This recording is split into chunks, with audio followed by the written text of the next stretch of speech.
نحمده ونصلي ونسلم على رسول الكريم اما بعد بسم الله الرحمن الرحيم عن ابي ذر ان رسول الله صلى الله عليه وسلم قال اني لعالم آية اخذ الناس بها لكفتهم ومن يتق الله يجعل له مخرجا ويرزقه من حيث لا يحتسب رواه احمد وابن ماجہ والدارمی۔ حضرت ابو ذر غفاری رضی اللہ تعالی عنہ سے روایت ہے، وہ فرماتے ہیں آقا علیہ الصلوۃ والتسلیم نے ارشاد فرمایا کہ میں ایک ایسی آیت جانتا ہوں اگر لوگ اسے لے لیں تو انہیں وہ ایک آیت کافی ہو جائے۔ وہ آیت یہ ہے وَمَن يَتَّقِ اللَّهَ يَجْعَل لَّهُ مَخْرَجًا وَيَرْزُقْهُ مِنْ حَيْثُ لَا يَحْتَسِبُ۔ اس کا ترجمہ، اور جو اللہ سے ڈرا اللہ اس کے لیے راستے بنا دے گا اور اس کو وہاں سے رزق دے گا جہاں اس کا گمان بھی نہیں ہے۔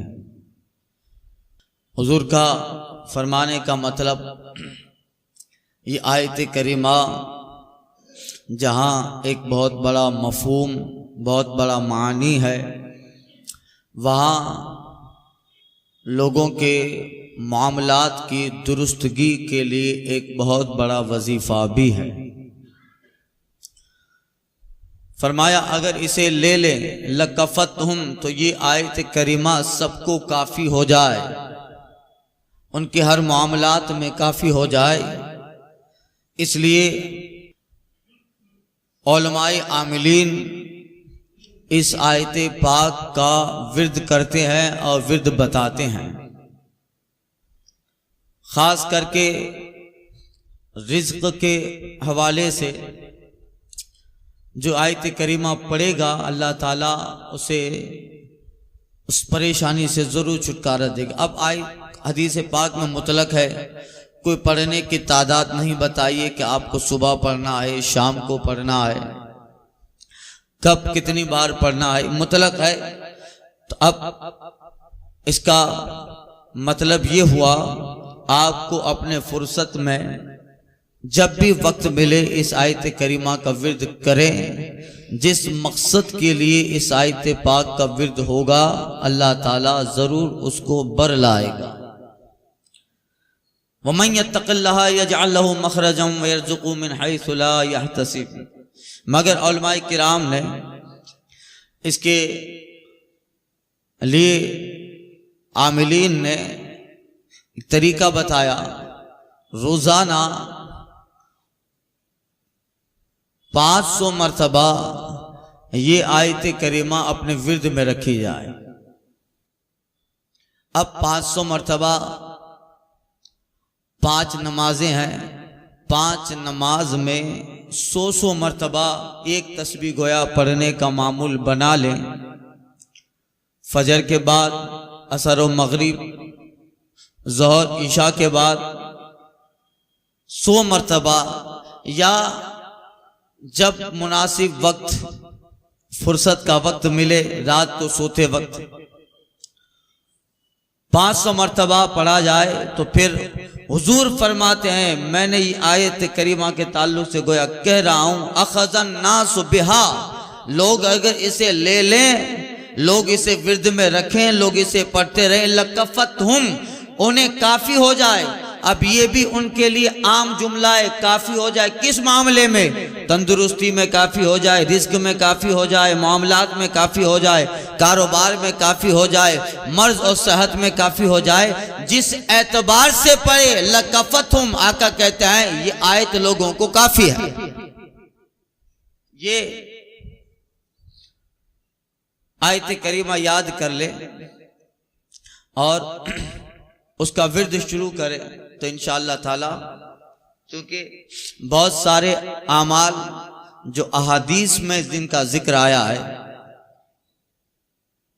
اور سرکار صلی اللہ علیہ وسلم نے جو آیات جو وظائف بتائے ہیں یقیناً حضور کی زبان سے نکلا ہے تو پھر ویسے بھی وہ کمال والا ہے، اور یہ تو آیت قرآن کا حصہ ہے تو اس میں کئی ایک کمالات ہے، بس صدق دل سے اس پر اعتماد رہے گا۔ اللہ خود فرماتا ہے یجعل لہ مخرجا، اللہ اس کے لیے سبیل بنا دے گا، راستہ بنا دے گا، اس کے لیے اللہ دروازے کھول دے گا۔ جس قدر بندے کا یقین مضبوط ہے اس قدر اس آیت کا اثر بھی مضبوط ہے۔ تو یہ بہت بڑی، اور ہمارے علماء صوفیاء اور بزرگوں کے ورد میں یہ آیت کریمہ ہوتی تھی اور رہتی ہے، لہذا اس کو یاد کیجیے۔ ان ابن مسعود قال اقرأنی رسول اللہ صلی اللہ علیہ وسلم انی انا الرزاق ذو القوة المتین۔ حضرت ابن مسعود رضی اللہ تعالی عنہ سے روایت ہے، فرماتے مجھے صلی اللہ تعالی علیہ وسلم نے یہ آیت پڑھائی، حضور نے مجھے یہ آیت پڑھائی، انا الرزاق ذو القوة المتین، یعنی میں روزی دینے والا بڑا زبردست قوت والا ہوں۔ یہ آیت کریمہ حضرت ابن مسعود کہتے ہیں حضور نے مجھ کو پڑھائی کہ یہ پڑھو، یعنی گویا طرز حدیث بتا رہی ہے اور انداز بتا رہا ہے کہ حضرت ابن مسعود کو کوئی پریشانی لاحق ہے یا کچھ معاملہ ہوا ہوگا تبھی سرکار نے یہ آیتیں بتائی۔ تو اس آیت کریمہ میں دو چیزیں ہیں، ایک اللہ تعالیٰ کا اسم گرامی الرزاق ہے، اور دوسرا القوت المتین، ذو القوت المتین، جو قوت والا اور زبردست طاقت والا ہے۔ گویا یہ آیت کریمہ رزق کے لیے بھی ہے اور کمزوری اور ایسے معاملات کو دفع کرنے کے لیے بھی ہے۔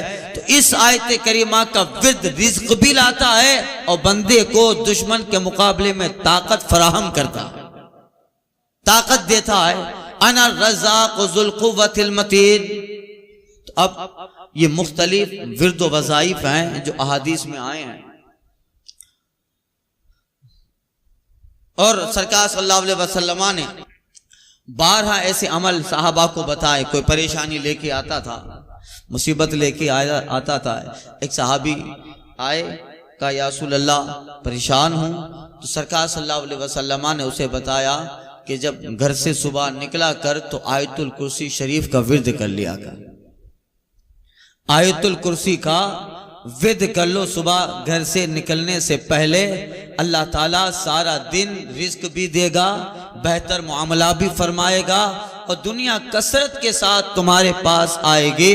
وہ صحابی کہتا ہے میں نے اس ورد کو اپنایا، دنیا بہت ساری اللہ نے میرے پاس بھیجی اور میرے سے غربت اور مفلسی کا خاتمہ ہو گیا۔ اور یہ مختلف اعمال ہیں۔ ایک صحابی آئے تھے، روزی کے تعلق سے شکایت تھی، حضور فرماتے ہیں تجھے رزق کی پریشانی ہے، یعنی وہ باہر جاتے رزق نہیں ملتا، کاروبار میں جتنا ہونا چاہیے اتنا فائدہ نہ ملتا، اگر کاروبار کہیں مل جاتا تو پھر وہ تکمیل تک نہیں جاتا، بیچ ہی میں کچھ ہوتا کہ چھوٹ جاتا، چھوڑ دیتا، یعنی رزق کی پریشانی، کاروبار کی پریشانی۔ حضور فرماتے ہیں جب گھر میں داخل ہو تو گھر والوں کو سلام کر، گھر سے نکلے گھر والوں کو سلام کر، اور اگر گھر میں کوئی نہ ہو تو پھر اپنے نبی کو سلام کر، الصلاۃ والسلام علیک یا رسول اللہ۔ آقا کہتے ہیں کہ اللہ تعالیٰ اس سلامتی سے تیرے رزق میں ضرور سلامتی دے گا۔ کچھ دنوں کے بعد وہ صحابی آئے اور کہتے یا رسول، حضور کی بارگاہ میں آئے اور بہت سارا مال لے کر آئے تھے تھیلی میں، کہ حضور دنیا میرے پاس اس قدر آئی اس عمل سے کہ اب ساری غربت کا معاملہ ختم ہو گیا۔ تو یہ تو ویسے بھی ہے، حضور فرماتے ہیں جو سلام کرتا ہے تو اللہ سلامتی، سلام ہے کیا؟ سلامتی ایک سلام جو ہم لوگ کرتے ہیں ایک دعا ہے، کیا ہے؟ دعا، السلام علیکم، تم پہ سلامتی ہو اللہ تعالیٰ کی طرف سے، ورحمت اللہ، اللہ کی رحمتیں ہوں، وبرکاتہ، اللہ تعالیٰ کی برکتیں ہوں. دعا ہے، اور حدیث میں آیا ہے کہ جب ہم دعا کرتے ہیں نا تو پھر ہمارے آگے پیچھے جو فرشتے ہیں، منکر کرامن کاتبین ہے اور حفاظت والے فرشتے، آپ نے جس سے دعا دی ہے اس کے پاس جو فرشتے ہیں، احادیث میں آیا ہے کہ وہ فرشتے ہماری دعاؤں پہ آمین کہتے ہیں. فرشتے ہماری دعاؤں پہ آمین کہتے ہیں. لہذا سلام گویا ایک سلامتی کی دعا ہے، اور اس میں مکمل سلام، السلام یعنی الف لام عربی گرامر کے اعتبار سے الف لام استغراقی ہے، یعنی ساری سلامتیوں کو گھیرے ہے. دن کی سلامتی، صبح کی سلامتی، شام کی سلامتی، رزق کی سلامتی، جسم کی سلامتی، کاروبار و تندرستی کی سلامتی، مال و اسباب کی سلامتی. السلام کا الف لام ساری سلامتی کے جنسوں کو گھیرے ہیں. گویا السلام علیکم کا مطلب ہوا دنیا میں جس قدر سلامتی ہیں وہ ساری سلامتیاں اللہ تمہیں عطا فرمائے. اس پہ فرشتہ آمین کہتا ہے اور لوٹ کے پھر سامنے والا جواب دیتا ہے وعلیکم سلام. وہ ساری سلامتی اے بھائی اللہ تعالیٰ تجھے بھی ضرور عطا فرمائے. یہ ہر اعتبار کی سلامتی. انگریزی کی طرح نہیں، گڈ مارننگ صبح کی سلامتی، گڈ آفٹرنون دوپہر کی سلامتی، گڈ نائٹ رات کی سلامتی. صبح کا ہم بیڑا نہیں اٹھاتے. گڈ مارننگ صبح کی سلامتی. اب دوپہر کو کچھ ہو یہ ہماری ذمہ داری نہیں ہے. یہی مطلب ہوا. گڈ ایوننگ شام کی سلامتی. اب رات کو کچھ ہو جائے شام ختم ہونے کے بعد تو ہماری ذمہ داری نہیں ہے. وقت محدود ہو گیا، ٹائم لیمیٹیڈ ہو گیا، اتنی دیر ہی کی دعا دے رہا ہے. مگر احادیث میں جو سلام، قرآن میں جو سلام ہے جنتیوں کا سلام ہے. قرآن میں اللہ فرماتا ہے وَتَحِيَّتُهُمْ يَوْمَ يَلْقَوْنَهُ سلام. اور ان جنتیوں کا آپس میں ملاقات کا جو جملہ ہے تحیتہم یوم یلقونہ، وہ جنتی جب آپس میں ایک دوسرے سے ملتے ہیں قالوا سلام، وہ کہتے ہیں سلام، یعنی جنتیوں کا سلام سرکار نے ہمیں عطا فرمایا. تو یہ گھر میں جاؤ تو سلام کرو، نکلو تو سلام کرو. اب ہم سوچتے ہیں کہ بیوی کو سلام کروں میں کیا، اب کبھی سلام نہیں کیا ہے، آج جا کر سلام کرے گا تو وہ بھی تعجب میں پڑ جائے گی. اجوری کرو تھی وہ بھی تعجب میں پڑے گی، کبھی سلام کرتا نہیں ہے، آج اچانک آ کے کیا ہے السلام علیکم، تو بیچاری راضی بھی ہو جائے گی کہ شاید آج کچھ سرپرائز ہے. تو 2-4 مرتبہ ایسا لگے گا تعجب. مگر جب معاملہ ہو جائے تو نکلتے وقت آپ معمول بنا لے. اور کچھ مہینوں پہلے یہ اعلیٰ حضرت سرکار نے اس حدیث کے تعلق سے کافی لکھا ہے. کچھ مہینوں پہلے ایک صاحب کو دیا تھا، وہ یقیناً حضور کی احادیث پہ یقین رہا، تو اس کا جو معاملہ تھا گھریلو اس میں یہ تھا کہ میاں بیوی کے آپس کے تعلقات میں کشیدگی رہتی تھی اور جھگڑے رہتے تھے. اس سلام سے وہ جھگڑے ختم ہو گئے. جب شوہر بیوی کو سلامتی کی دعا دے رہا ہے، وہ سلامتی کی دعا دے رہی ہے، فرشتے آمین کہہ رہے ہیں، تو پھر وہ گھر جنت کا نمونہ. تو آپ کریں گے سلام؟ ابھی تک کون نہیں کرتا تھا وہ بتاؤ، کون ہے جو سلام نہیں کرتا تھا گھر پہ جا کے؟ اب نہیں کرتا ہوگا تب بھی آپ تو بتائیں گے نہیں. تو یہ معمول بنا لے انشاءاللہ. یہ جو مختصر حدیث کے یہ ٹکڑے اور یہ جو عملیات ہیں اس میں بڑے فوائد ہوتے ہیں، بڑی اس میں برکتیں رہتی ہے. سلام کیجئے. اگر نہیں کرتے ہیں آج کرو گے تو 1-2 دن مرتبہ 4 دن 5 دن اچھا تعجب لگے گا، مگر آنا جانا سلام. اور پھر ایک دوسرا کے گھر میں سیدھے پاؤں سے داخل ہو، الٹا پاؤں نکال لو. تو یہ ساری ان چیزوں پہ عمل کرنے سے بہت سارے فوائد ہوتے ہیں. گھر جنت کا نمونہ بنا دیتا ہے. انشاءاللہ تعالی اس پہ عمل ہو. حضور فرماتی ہیں افشوا السلام بینکم، تم آپس میں سلامتی پھیلاتے رہو، یعنی سلام آپس میں کرتے رہو. اس سے آپس کے دلوں میں مضبوطی اور دلوں کا تعلق لوگوں کا بندھا رہتا ہے۔ اللہ تعالیٰ حسن توفیق عطا فرمائے۔ ان انس قال کان اخوان علی عہد رسول اللہ صلی اللہ علیہ وسلم فکان احدہما یاتی النبی صلی اللہ علیہ وسلم والآخر یحتریف فشکل معتریف اخاہ النبی صلی اللہ علیہ وسلم فقال لعلک ترزق به۔ حضرت انس بن مالک رضی اللہ تعالیٰ عنہ روایت کرتے ہیں کہ سرکار صلی اللہ علیہ وسلم کے زمانے میں دو بھائی تھے، دو بھائی تھے سرکار کے زمانے میں۔ ان میں سے ایک بھائی وہ تھا جو رسول پاک صلی اللہ علیہ وسلم کی خدمت ہی میں رہتا، وہ حضور کے پاس آیا کرتا تھا۔ اتن نبی صلی اللہ علیہ وسلم یاتن نبی، سرکار کے پاس آیا کرتا تھا، حضور کے پاس بیٹھتا تھا، سیکھتا تھا، کام نہیں کرتا تھا، کام نہیں کرتا تھا۔ والآخر یحتریف، اور جو دوسرا بھائی تھا وہ پیشہ کرتا تھا، کام کرتا تھا، تجارت کرتا تھا، کاروبار کرتا تھا۔ دو بھائی تھے، تو جو کام کرتا تھا جو بھائی فل شکل محتریف و اخاہ النبی، تو کام کرنے والے بھائی نے اپنے بھائی کی نبی کریم صلی اللہ علیہ وسلم سے شکایت کی، یا رسول اللہ یہ آپ کے پاس آتا ہے، یہیں بیٹھا رہتا ہے، کام نہیں کرتا ہے۔ فقالا، تو آقا فرماتے لعلک ترزق بہ، تجھے معلوم ہے شاید تیرے رزق میں جو برکت ہے تیرے اسی بھائی کی وجہ سے ہے۔ اب اس کا مطلب آپ یہ مت سمجھیے گا کہ ہم لوگ بیٹھ جاویں، ایک بھائی کمائے دوسرا بھائی آرام سے کھاتا رہے، یہ مطلب نہیں ہے۔ دیکھیے مطلب یہ ہے کہ ایک بھائی رسول پاک صلی اللہ علیہ وسلم کی بارگاہ میں بیٹھ کر علم حاصل کرتا ہے۔ ایک باپ کے دو بیٹے ہیں، ایک بیٹا حضور کے پاس بیٹھا رہا، آتا علم پڑھتا، خدمت آقا میں رہتا، کام نہیں کرتا، صبح سے شام تک آقا کی بارگاہ میں آ جاتا۔ اور جو دوسرا ہے وہ کام کرتا تھا، پیشہ کرتا ہے، تجارت کرتا ہے۔ تو اب اس کے دل میں یہ آیا کہ یہ تو میرا بھائی کام ہی نہیں کرتا ہے، اور میں کماتا ہوں، میرے رزق ہی پہ پل رہا ہے، اور میں کماتا ہوں، یہ تو کچھ کماتا نہیں ہے، سارا دن سرکار کی بارگاہ میں رہتا ہے۔ تو وہ کمانے والے نے شکایت کی۔ آقا فرماتے ہیں تجھے معلوم ہے کہ تجھے جو زیادہ رزق دیا جاتا ہے اسی کے بدلے اسی کی برکت سے دیا جاتا ہے۔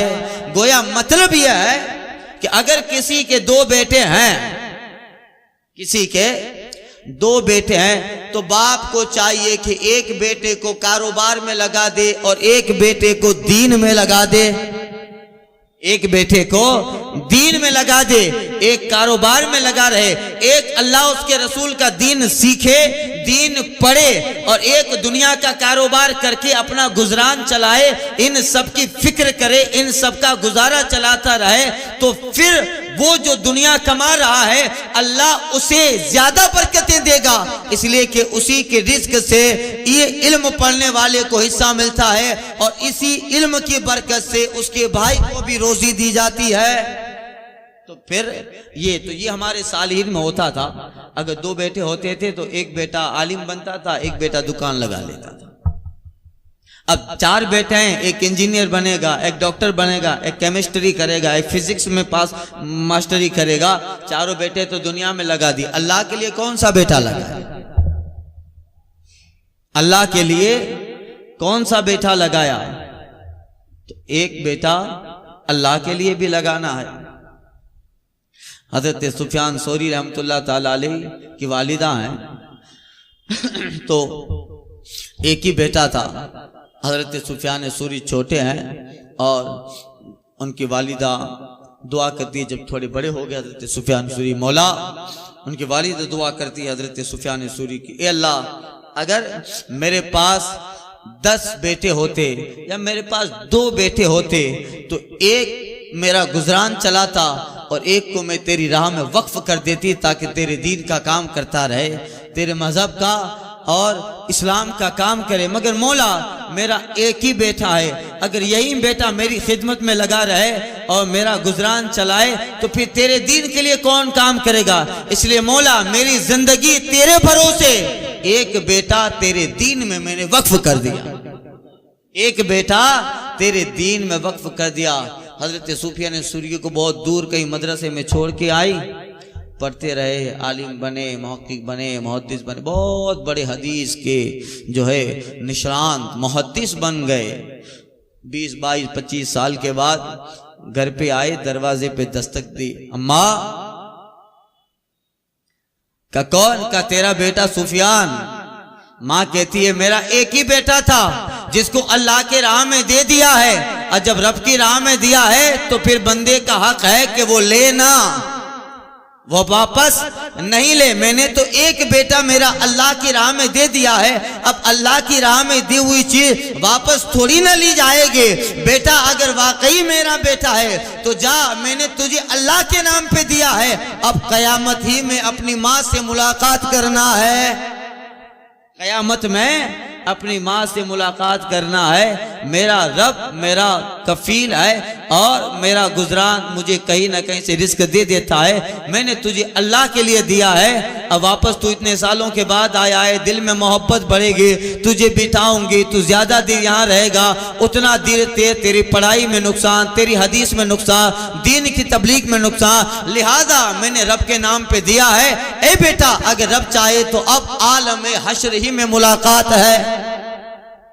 یہ اپنی اولاد اللہ کی راہ میں دیتے ہیں، اب اللہ تعالیٰ پھر ان کا کفیل ہوتا، وہ رزق تو اللہ تعالیٰ دینے والا ہے۔ وما من دابۃ فی الارض الا اللہ علی اللہ رزقها، زمین پہ کوئی رینگنے والا ایسا نہیں ہے جس کا رزق اللہ نے ذمہ کرم پہ نہ لیا ہو۔ پیچھے ایک حدیث گزر چکی، آقا فرماتے ہیں لا تبحقوا انکم تتوکلون علی اللہ حق توکلہ انہ لرزقکم کما یرزق الطیر تغدو خماسا وتروح بطانا۔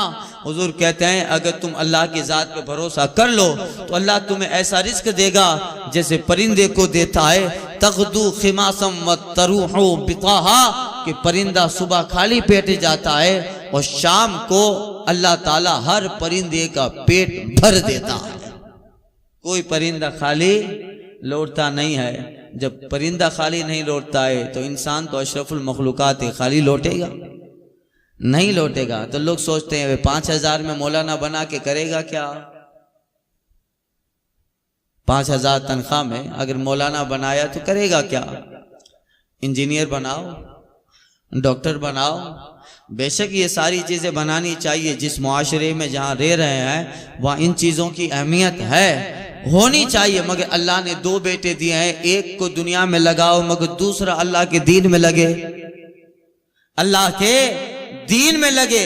اور یقین کر لیجئے اللہ جب رزق دے گا انجینئر کے بدلے نہیں دے گا، اسی عالم کے بدلے رزق دے گا، اسی عالم کے بدلے رزق دے گا، اور یہاں تو دے گا، قیامت کے اندر جو اللہ نعمتیں دے گا وہ انسان کے ذہن میں اس کا تصور نہیں آ سکتا ہے۔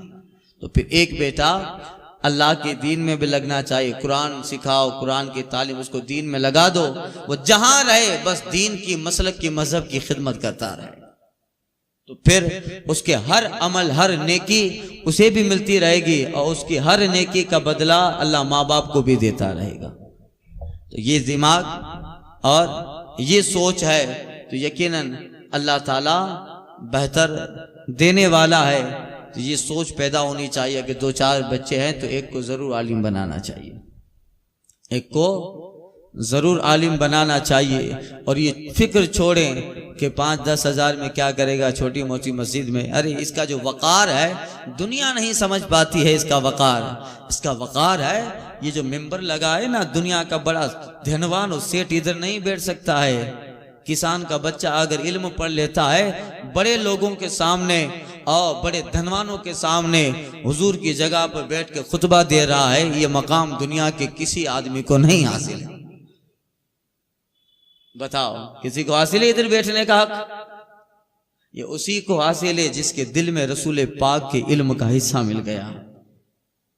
یہ وہ ممبر ہے جس پہ کونین کا مسیحا جلوہ بار ہو رہا ہے۔ یہاں بیٹھنے کا حق صرف خطیب کو ہے اور وہ قوم کا امام ہوتا ہے۔ یہ اور بات ہے کہ ہم لوگوں نے امام کو ایک نارمل حیثیت سے لے لیا ہے، 5000 کی تنخواہ والا، جس کی گھر پہ بھی نہ چلتی وہ مقتدی بھی اس کو 2-4 جملے سنا کے چلا جائے۔ مگر اللہ کے نزدیک تو اس کا مقام ہے. آقا فرماتے ہیں کہ یستغفرون لہ ما بین السماوات والارض، ان علماء کے لیے زمین و آسمان میں جتنی چیزیں ہیں وہ ساری چیزیں دعا کرتی ہے. حتی النملۃ فی جحرها والحوت فی الماء، یہاں تک کہ بیلوں میں چونٹیاں اور سمندر میں مچھلیاں بھی علماء کے لیے بخشش کی دعائیں طلب کرتی ہیں. بتا یہ مقام کس کو حاصل ہے؟ انہیں حاصل ہے. دنیا انہیں ہلکا سمجھے، اس کے سمجھنے سے کیا ہوتا ہے؟ حقیقت میں مقام اس لیے ہے کہ رب کی بارگاہ میں بڑا ہے، رب کی بارگاہ میں وہ بڑا ہے، اور ہماری عبادتیں انہی کی وجہ سے قبول ہوتی ہیں. ان کے پیچھے فرض پڑھتے ہیں تو یہی اللہ کی بارگاہ میں فرض قبول ہوتا ہے. تو پھر آپ اپنی نمازیں پڑھیں.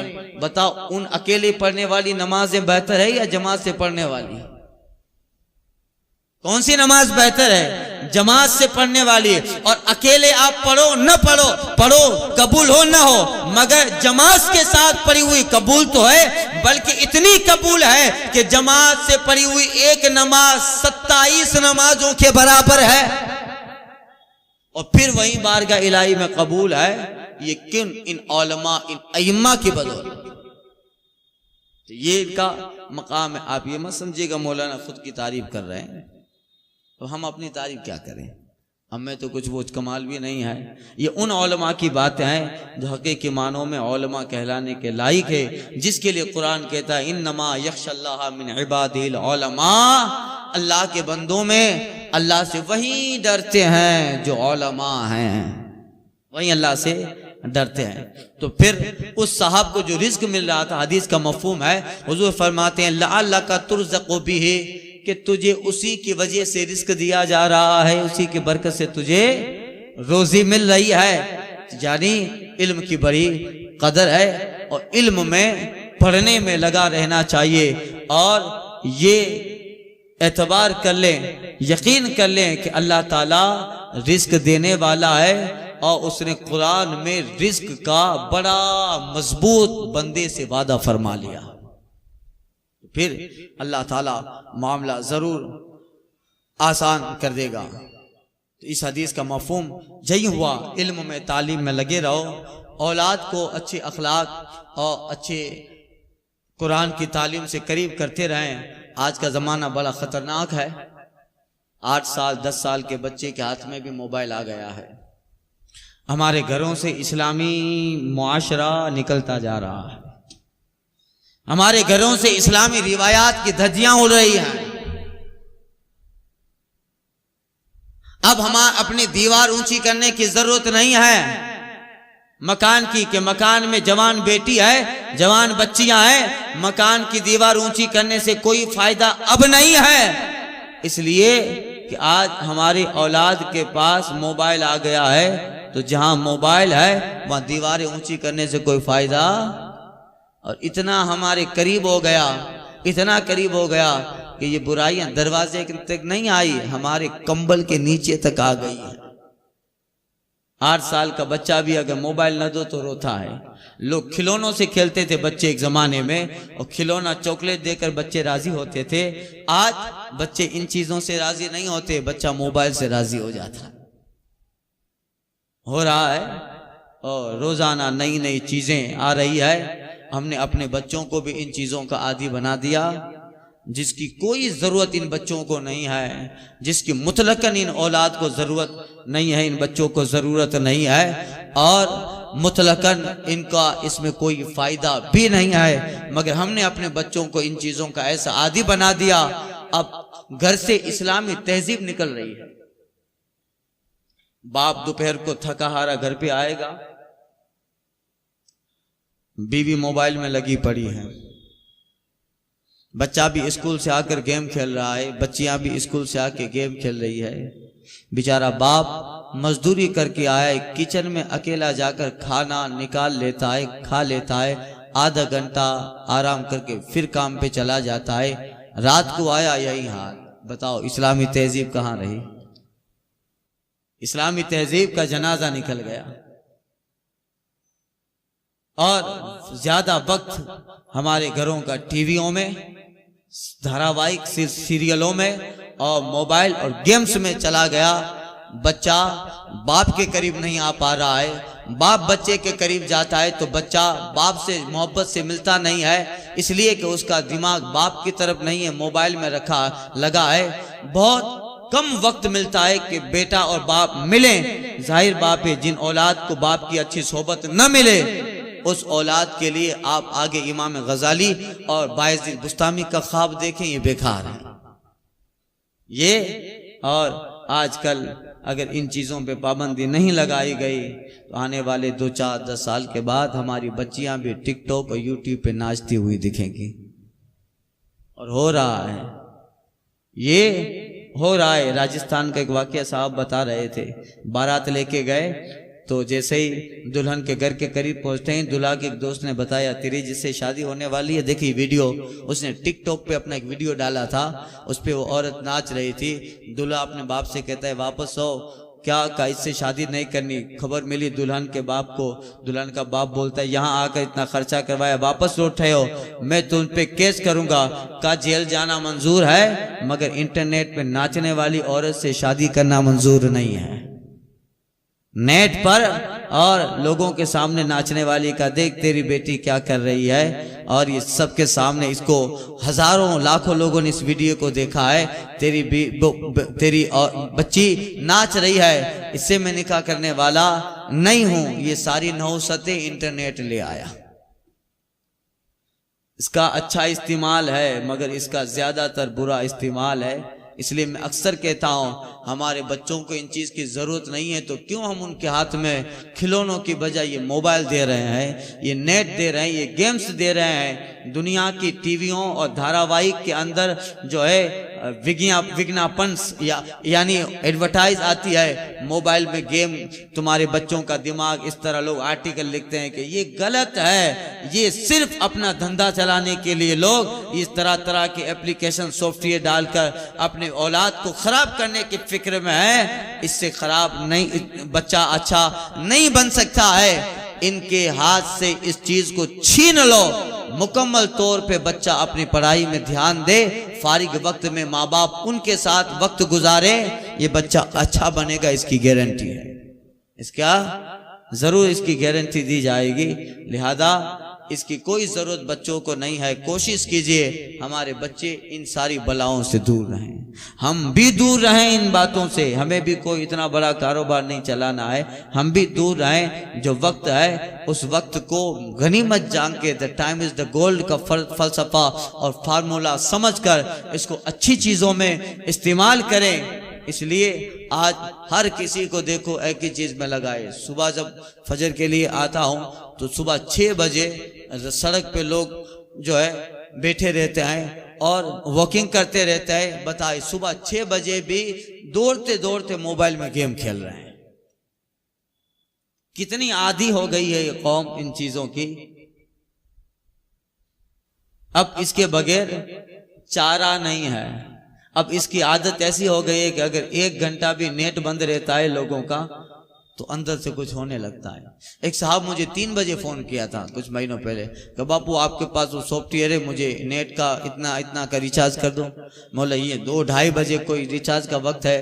کہا مجھے معلوم تھا آپ پروگرام میں ہوں گے تو اس وقت جگ ہی رہے ہوں گے، آپ جگ رہے ہوں گے۔ کہا باپو بہت ضروری کام ہے، آپ اتنا بتائیے۔ 2 بجے آدمی فون کر رہا ہے کہ ریچارج کرنا ہے۔ یہی ہے حقیقت۔ اقبال کہتے ہیں حقیقت روایات میں کھو گئی، یہ امت خرافات میں کھو گئی۔ جب کہتا ہوں مولا میرا حال دیکھ، آواز آتی ہے بندہ اپنا نام اعمال دیکھ۔ اللہ تعالی حسن توفیق عطا فرمائے۔ الفاتحہ۔